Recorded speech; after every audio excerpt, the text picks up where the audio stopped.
Is the end always the end? For these footballers, retirement wasn't a goodbye. It was a launchpad. From boxing rings to wrestling arenas, these 9 players swapped football for entirely new worlds. This is what happens when footballers switch sports. Number 9. Clive Allen. Clive Allen had already done more than most footballers dream of. A Golden Boot winner, a 49-goal season, caps for England.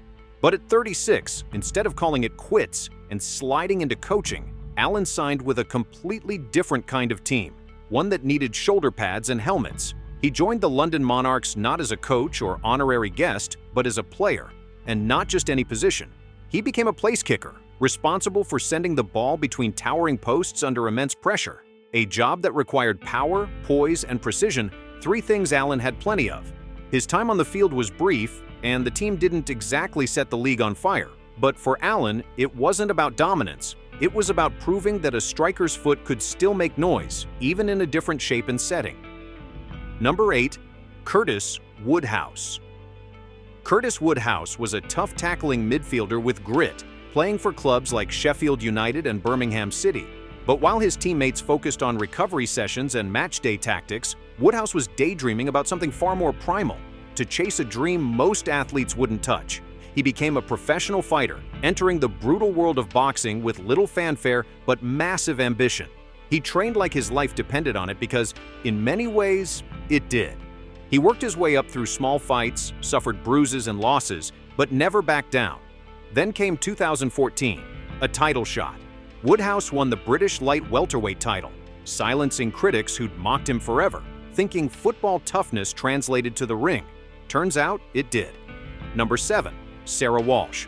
Sarah Walsh was a machine on the pitch, a striker for Australia's Matildas, who brought flair, speed, and instinct to the international stage. She racked up goals and appearances with the same energy she used to tear through defensive lines, but injuries forced her to step away earlier than expected. She could have taken the usual route, coaching, commentary, maybe a quiet exit, but instead, she did something far more impactful. She pivoted into a new mission, leveling the playing field for athletes with disabilities. Behind the scenes, she became one of the loudest voices for inclusion and accessibility in Australian sports. She worked on building platforms for Paralympic athletes, pushing for funding, equity, and infrastructure that didn't previously exist. But Walsh didn't just talk the talk. She became a warrior for change, organizing training camps nobody wanted to fund, confronting politicians who'd rather cut ribbons than checks, turning her football fame into a battering ram for disability rights. Walsh's second act wasn't flashy. It didn't come with medals or cheers, but it changed lives, and in its own way, that made it just as powerful as anything she did on the pitch. Number 6. Gabriel Batistuta. Gabriel Batistuta was a monster in front of the goal. The kind of striker who didn't tap the ball in, he destroyed it. But that aggressive style came at a cost. Years of injuries left him barely able to walk after retirement. The man who once ruled Serie A was now in constant pain. Doctors suggested drastic solutions. At one point, Batistuta even asked if his legs could be amputated to stop the suffering. Then came the unexpected turn. He found relief in an unlikely place, on horseback, not for therapy, but for competition. He joined Argentina's elite polo circuit, not as a celebrity guest, but as a serious athlete. At first, it seemed insane. This man could barely walk, and now he's galloping at full speed, swinging a mallet while controlling a 1,000-pound animal.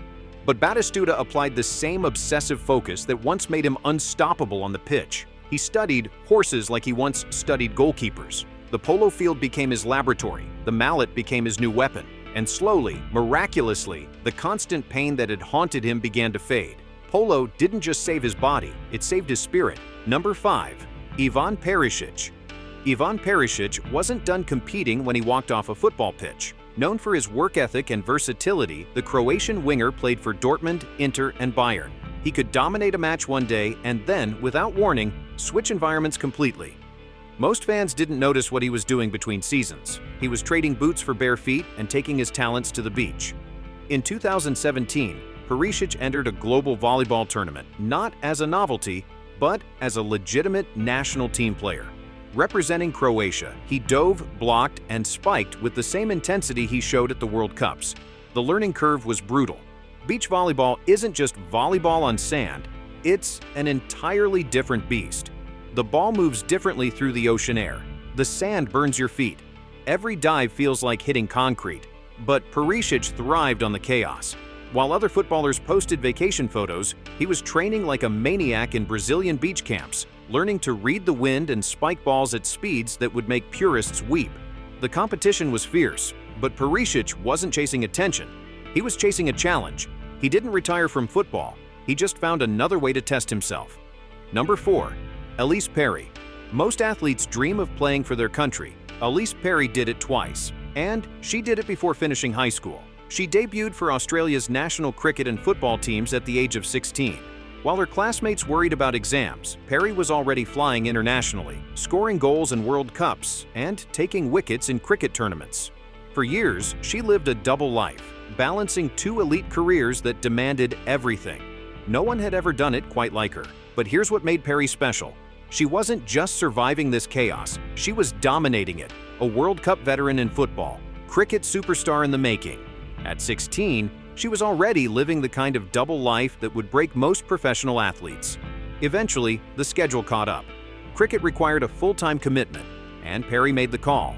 She gave up football, where she was already a World Cup veteran, and focused entirely on cricket. That decision turned her into one of the greatest all-rounders the sport has ever seen. What did she give up? Remarkable. What did she become? Even more so. Number 3. Tim Wiese. Tim Wiese was once Germany's backup goalkeeper at the World Cup. Broad shoulders, slick hair, fierce glare. He had the look of a man who belonged in the net. But when he retired from football, fans were stunned by what he became. He didn't lose weight. He gained mass, lots of it. Wiese trained like a bodybuilder, then emerged months later looking like a character out of an action movie. His new goal? To become a professional entertainer inside the squared circle. He signed with WWE. It wasn't a gimmick. He trained in Florida, worked the mat, learned the craft, and eventually made his debut in a tag team match with real wrestlers in front of a packed crowd. And he held his own. Footballers retire to commentary booths.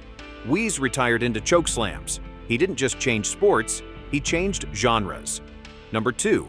Paolo Maldini. Paolo Maldini was elegance in defense, the ultimate one-club man at AC Milan, a captain, a leader, a wall. But after retirement, the Italian legend surprised everyone with how he chose to compete next. No team, no fans, just a court, a racket, and a brand new arena. He trained privately, entered qualifiers, and finally, 8 years after leaving football, made his professional debut in tennis. It was an ATP Challenger event, a serious tour-level tournament. He played doubles with his coach as his partner. They lost, badly.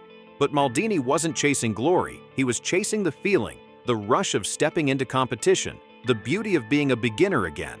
He later described it as writing a poem after studying years of math. He'd already mastered football. Tennis was his next impossible mountain, and he climbed it anyway. Number 1. Petr Čech. Petr Čech was built. In his debut, he faced a penalty shootout and saved 2 shots to win the game. Man of the match. Most players retire and walk away from the pressure. Čech walked back into it only colder and louder, and he's still playing. He didn't trade gloves, he kept them, just adapted them to ice. Some chased childhood dreams. Some found a second wind. Some just couldn't sit still. But all of them, every last one, proved that when the final whistle blows, it doesn't have to be the end. It can be the start of something wild, risky, even ridiculous. Because real athletes, they never stop playing. They just change the game.